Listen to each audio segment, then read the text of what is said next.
జయంతి సందర్భంగా భారతీయ ఏకతా దివస్ సందర్భంగా బీర్పూర్లో ఈరోజు మన యొక్క బీర్పూర్ యొక్క సోషల్ వెల్ఫేర్ స్కూల్స్ సందర్భంగా మేము ఒకటి ఈరోజు టూకే రన్ అనేది నిర్వహించడం జరిగింది.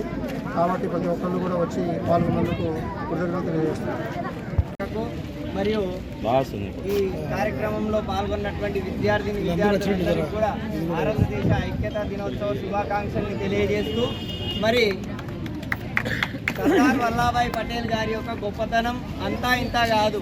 ఎందుకనంటే భారతదేశంలో అనేక జాతులున్నాయి, అనేక కులాలున్నాయి, అనేక మతాలున్నాయి.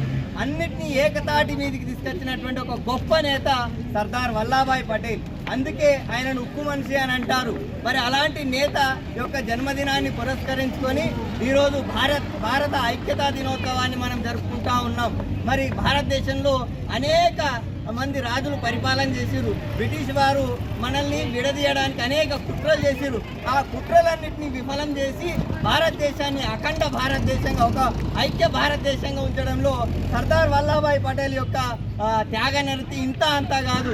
నిరాడంబరమైనటువంటి జీవితాన్ని గడిపి భారతదేశాన్ని ఈ స్థాయిలో ఉంచినటువంటి మహోన్నతమైనటువంటి వ్యక్తి సర్దార్ వల్లభాయ్ పటేల్. ఆయన జయంతి దినోత్సవాన్ని ఈరోజు ఐక్యతా దినోత్సవంగా జరుపుకుంటున్నాం.